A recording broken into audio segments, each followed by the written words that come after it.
A paz do Senhor, povo de Deus, oh glória, louvado seja o nome do Senhor Jesus Cristo. Mais um Desperta Crente. Receba esta palavra nesse dia 15 de maio de 2024, amém? Atos dos Apóstolos, capítulo 16. Ontem eu gravei aquele vídeo com a palavra que o Senhor ministrava no meu coração, queimava na minha alma e queima até este momento, porque Deus ele é maravilhoso. Falamos sobre Marcos, sobre a chamada de Marcos, a convocação, e também falamos ali sobre o apadrinhamento de Marcos com Barnabé, sobrinho de Barnabé, sobre a separação, aquela ruptura que houve entre eles. Mas eu também não entrei num detalhe muito importante pelo tempo do vídeo, mas eu deixei para deixar esse pedaço, esse detalhe muito importante. Por quê? João Marcos não estava preparado neste momento, mas se você for para 2 Timóteo capítulo 4, versículo 11, você vai ver que Paulo está preso em uma prisão, e Paulo manda chamar João Marcos e diz assim: pois ele é muito útil para o ministério, entende? Talvez você não está sendo útil agora, mas vai chegar o momento da utilidade, de você ser utilizado, de você ser bênção na vida de outras pessoas. João Marcos era novo, não estava preparado, João Marcos estava imaturo ainda e não estava estruturado para poder ir para essa missão, para poder ir para a obra, mas chega o momento que João Marcos estava preparado. O fato de você não estar sendo usado agora não significa que você não está preparado. O fato de Deus agora não estar te usando não significa que ele não vai te usar. Quem é João Marcos? João Marcos é quem escreve o Evangelho segundo Marcos. Aleluia! Ele que escreve.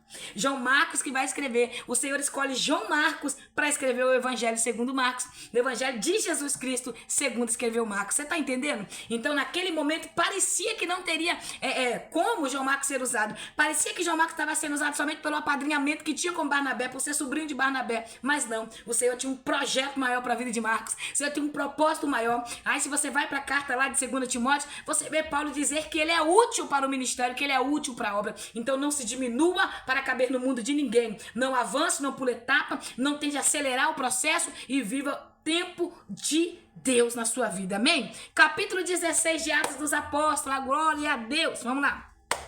Depois aqui dessa ruptura, dessa situação que acontece, depois deles terem chegado a um concílio com a igreja, né, a decisão dos lideranças, a igreja vem, a igreja mãe lá de Jerusalém manda a decisão para a igreja, repreende ali aquela confusão que estava tendo, que uns diziam que tinha que circuncidar os gentios, outros não, e por aí nós vamos, até a gente chegar a esse capítulo 16, a gente falamos sobre muitos assuntos que do capítulo 1 até o capítulo 16 vai acontecer.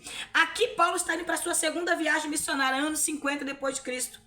Então Paulo está indo para a sua segunda viagem missionária. Agora ele está indo na companhia de Silas, Silvano, conhecido como Silas. Ele está indo na companhia. E aí eles descem, depois eles visitar a igreja, encorajando os irmãos, a igreja. Ele desce agora. O verso 1 diz, ó: Paulo chegou também a Derbe e Listra, e vivia ali um discípulo chamado Timóteo, filho de uma judia cristã, sendo seu pai grego. Eunice, a mãe de Timóteo, né? Como sua avó chamada Lloyd. Então nós vamos ver aqui que o ensinamento que esse menino tem, que esse jovem é um rapaz, Timóteo tem, vem da sua mãe Eunice e vem da sua avó. É tanto que Paulo vai falar na carta de Timóteo, fala: Timóteo, não deixa apagar o ensinamento, a fé que teve na sua mãe Lloyd, na sua avó Lloyd e na sua mãe, os ensinamentos, né? A fé que Deus trouxe, a convicção do ministério. Então, quando Paulo chega em Derbe, em Listra, ele vai ouvir testemunho desse menino, vai ouvir testemunho da vida de Timóteo. O verso 2 diz assim: os irmãos de Listra e Icônio davam bom testemunho dele, quer dizer, os crentes da igreja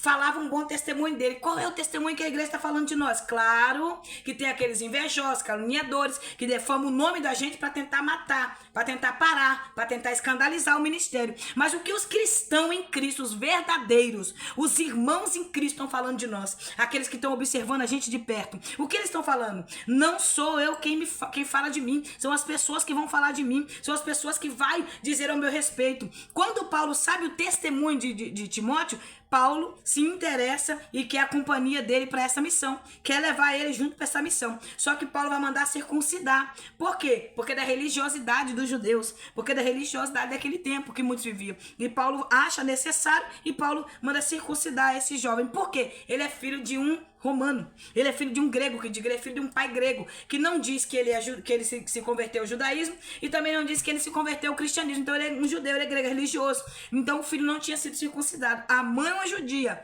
a avó também, mas ele ainda não tinha passado para a circuncisão. Mas só que a verdadeira circuncisão, ela vem da alma, ela vem do coração, como a palavra de Deus nos ensina. Quando nós nos entregamos, estamos transformados por ele. Então escolha bem as suas companhias, porque quando Paulo sobre o bom testemunho de Timóteo, Paulo escolheu ele. Então escolha as suas companhias. Escolha pessoas que têm testemunho de servos. Não vai andar com a fofoqueira não, que você vai virar fofoqueira. Não vai andar com a caluniadora, que você vai virar caluniador. Não anda com o mal pagador não, que você vai levar fama de mal pagador. Não anda com prostituta não, que você vai levar fama de prostituto também. Analise, escolha bem as suas companhias. Ou então escolha andar só, se não tem uma companhia boa para você andar, se por enquanto você não está vendo. Mas saiba que sempre tem alguém para estar com você. Paulo tinha Barnabé, Paulo teve Silas, Paulo teve Lucas, Paulo teve as companhias que andou com ele, homens e mulheres de Deus. Perfeito? Não, porque nós somos falhos, nós não somos perfeitos, mas nós sabemos que andamos com pessoas. Mas ande com quem anda com Jesus Cristo. A minha oração é: Senhor, me apresente seus amigos, Senhor, traça perto de mim os seus amigos, Senhor, traça perto de mim os seus filhos. É assim que eu oro para Jesus trazer perto de mim pessoas que andam com ele, não pessoas que andam longe dele, porque pessoas que andam longe de Jesus nos afasta dele.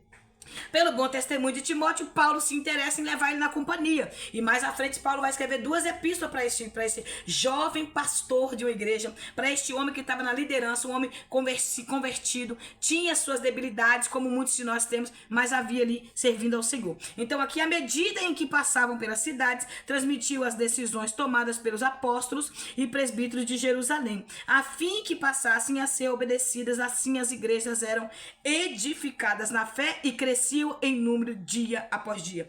Por que isso aqui acontecia? Porque eles obedeciam a palavra, obedeciam a liderança. Eles tinham um propósito de crescimento. Eles obedeciam as ordens que eram dadas da igreja mãe em Jerusalém. Então as ordens são dadas para crescimento da obra do Senhor. As ordens são dadas pela palavra de Deus para que a obra do Senhor cresça. Porque nós estamos vendo a obra do Senhor em muitos lugares não crescer, irmãos. Em muitas vidas não se desenvolver, porque não obedece ordem, não quer ouvir o que a palavra de Deus ensina, não quer andar conforme a palavra do Senhor nos orienta a andar. Então segue os princípios da palavra e nós viveremos os milagres que a palavra nos traz, amém? Então vamos lá, verso 6, Paulo continua viajando por toda a região da Frígia e da Galáxia. Paulo e seus companheiros, Paulo não está só. A obra de Deus não se faz sozinho. Paulo está saindo na sua segunda missão, na sua segunda viagem missionária. Paulo está saindo para pregoar o evangelho, mas ele está acompanhado de pessoas. Eu faço a obra do Senhor, mas não sou eu. É meu esposo comigo, é meus amigos conhecidos comigo, pessoas comigo. Ninguém faz só. Ninguém faz só. Hoje nós fazemos trabalho com pessoas em situação de rua, mas eu não faço sozinha. Meu esposo está comigo, a minha amiga, minha irmã em Cristo, Regina, seu esposo também vai junto. Então a gente não faz só, irmãos. A gente trabalha em comunhão com a igreja de Jesus Cristo, com os irmãos em Cristo. Então não pense que você vai fazer tudo sozinho. Você não vai. Você não vai. A conferência Mulheres Sábias é agora sábado. Eu não estou sozinha. Eu estou na frente com a liderança que Deus me colocou nas minhas mãos. Sim, a obra de Deus confiou na minha mão. Confiou na minha mão. Está sobre a minha responsabilidade? Está sobre a minha responsabilidade. Tudo que for fazer é eu que faço. Eu que falo. Mas eu tenho pessoas que me ajudam. Porque eu não estou sozinha. Tem quem me ajuda a limpar a igreja, tem quem me ajuda a arrumar a organização, tem quem vai estar comigo naquele dia cooperando, tem quem vai estar distribuindo lanche, tem quem vai estar ali na porta recebendo, colocando pulseirinha no braço. Então eu não trabalho só, eu não dou conta de fazer tudo sozinha. Eu preciso de pessoas junto comigo. Então saiba disso, ore para Deus trazer pessoas certas. Ore para Deus trazer pessoas com propósito, com determinação e com alvo. Amém? E que o alvo seja o céu e as almas. Vamos lá. Companheiros de ministério foram impedidos pelo Espírito Santo de pregar a palavra na província da Ásia. Nós vamos ver aqui o texto relatar. Paulo queria ir para a Ásia, foi impedido. O Espírito Santo disse não. Paulo queria ir para a Bitínia, o Espírito Santo também disse não. Virou a rota e foi para Troade. Lá veio o sim de Deus. Por 2 vezes Deus disse não. Então vai ter não de Deus na minha e na sua vida. Leia aí o verso 6, o verso 7, para você ver o 7, até o verso 8. Eu vou ler direto para você entender. Olha só, quando vizinharam-se da região da Mícia, procuraram subir a Bitínia. Deus disse não, mas também o Espírito de Jesus não lhe permitiu. Verso 8. Então, contornando a Mícia, desceram para Troade. O Espírito Santo também não. Eles mudaram a rota. Não vai dar para Bitínia? Não, então vamos voltar para Troade. O Senhor também disse não, não vai. Então, porque o missionário é direcionado para onde Deus quer. Eu quero ir fazer missões. Não, é aonde Deus manda, é aonde Deus envia, é aonde Deus fala, é lá. Vou te levar para o sul do Nordeste, para o sul da Bahia, vou te levar para o sul do Espírito Santo. É assim, é Deus que leva. É Deus que pega o homem e a mulher. e leva. Ah, vou te levar lá bem pra dentro do Nordeste adentro. Ninguém quer ir pregar naqueles cantão, naqueles desertos que tem pra lá pra dentro, né? Mas se o Senhor tiver uma alma pra salvar lá, só manda um missionário lá. Você tá entendendo? O Senhor tem propósito e projeto de salvação, irmãos. Às vezes aquela alma que você vê ali, que você não dá nada, é aquela que Deus vai salvar, e através dela milhões de pessoas se aceitam Jesus. Então pensa aí quantos homens de Deus levantou, e através dessas pessoas muitas almas vieram para o reino do Senhor. Então vamos lá. Aí no verso 8 eles também não podem ir porque o Espírito impede. Então entenda, não é eu que quero, é Deus que permite tudo. É Deus que direciona, é Deus que mostra o caminho para seguir. Então eu não faço o que eu quero, eu faço o que Deus manda. Então eu não prego o que eu quero, eu prego o que Deus manda. Eu não vou onde eu quero. Irmãos, por mim eu já tinha ido morar em outro estado, mas o Senhor não permite eu ir. Por quê? Quem direciona tudo é Ele. Quem manda é Ele, quem faz é Ele, é do jeito dele, não é do meu. Durante a noite Paulo teve uma visão Durante a noite Paulo teve uma visão. Nela, um homem da Macedônia em pé rogava-lhes: passa a Macedônia e ajuda-nos lá. Olha só que coisa linda, ajuda-nos. Direção do alto, direção de Deus. Paulo queria ir, mas não podia ir para Troade. Paulo queria ir para Bitínia, mas também não podia ir para Bitínia. O Espírito Santo impedia de ir. O Espírito Santo não deixava ir. Mas o Senhor deu a direção através de um sonho que ele teve, de uma visão que ele teve à noite. Um homem ficava em pé e ó, passa aqui a Macedônia, nos ajuda aqui, estamos precisando de vocês aqui. Aí Paulo levanta no versículo 10, imediatamente após ter recebido a visão, preparamos-nos para partir rumo a Macedônia, concluindo que Deus o havia chamado para pregar o evangelho na Macedônia. Entendimento. Ei, é Deus dizendo: eu estou mostrando o caminho, eu estou te direcionando, eu estou te enfocando no amar. Você fica sempre tirando o foco daquilo que Deus está falando. Deus está dando direção, muitas vezes a gente não quer ouvir. Deus fala, irmãos. Se o seu coração está sedento, se o seu coração está queimando, Deus fala. Deus fala, Deus está vendo a intenção do teu coração. Então recebe, em nome de Jesus, o direcionamento para aquilo que você precisa, e Deus está no controle de tudo. Então ele vai ter o entendimento que Deus está enviando ele para Macedônia. No verso 11 ele vai ver, já vai entrar com conversão. Olha só, a confirmação do chamado. Já vai entrar com salvação de almas. Aleluia. Navegando a Troade, seguimos a linha reta até Samotras, e no dia seguinte para Neápolis. De lá rumamos para Filipos, que é a cidade mais importante desse distrito da Macedônia, e uma colônia romana. Nessa cidade ficamos vários dias. Então eles descem para a cidade, de Filipos, na Macedônia, numa colônia romana. Eles ficaram vários dias pregando o evangelho ali. Aqui vai nascer a igreja de Filipos. Aqui tem um propósito, um alinhamento, algo da parte do Senhor, linha reta. Quando você caminha em linha reta, quando você caminha naquilo que Deus te manda, naquilo que Deus te envia, no alinhamento do céu, você vive os propósitos do Senhor.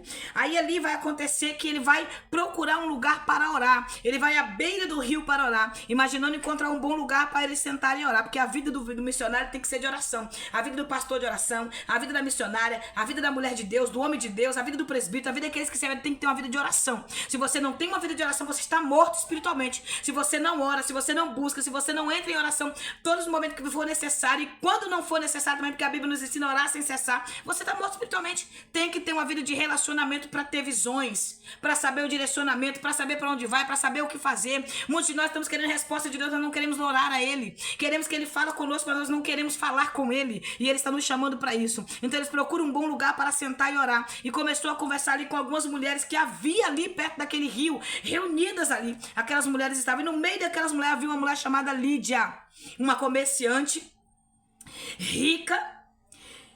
Era proibido falar com mulheres, mas eles vão quebrar a religiosidade daquele tempo e vão falar com aquelas mulheres para apresentar o evangelho, para pregar. Aquelas mulheres estavam ali à beira daquele rio. Uma das mulheres que nos vieram era temente a Deus. Quem era essa mulher? Lídia, vendedora de tecido de púrpura da cidade de Tiatira.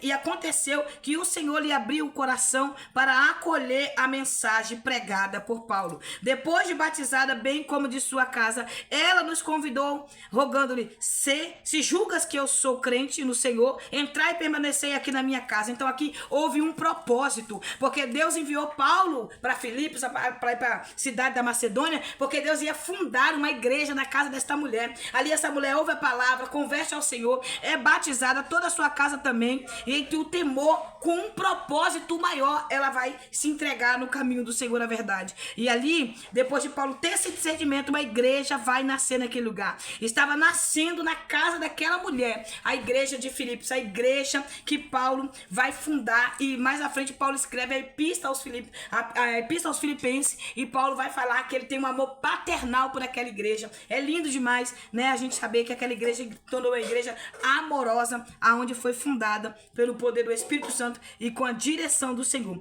Lídia, vendedora de púrpura, anota isso aí, Lídia, vendedora de púrpura, era uma mulher que era rica, bem-sucedida. Ela era uma mulher comerciante, né, uma empresária no rumo ali de tintas. Ela vendia uma tinta muito cara, que tirava gota a gota de um molusco no fundo do mar. Por isso, ela fazia roupa somente para a realeza. Essa tinta era para roupas da realeza. Então imagina, né, a riqueza dela naquele tempo, porque essa tinta, né, ela era uma pessoa empresária que vendia essa tinta para colorir as roupas. Então só quem usava roupa colorida naquele tempo era quem tinha condição, né, a realeza. E é muito forte saber que Deus escolhe também pessoas sem classe social. Nesse capítulo, Deus vai escolher pessoas sem classe social. Primeiro, Deus começa salvando uma empresária. Depois, o Senhor vai salvar uma moça que está endemoniada, escrava, né? Escrava não só de demônios, mas escrava dos homens também, porque ela havia mais de 13 senhores sobre a vida desta moça, que vai adentrar aqui nesse contexto também, que é a pitonisa, a jovem que ficava adivinhando ali, aonde ela era uma micromante que adivinhava.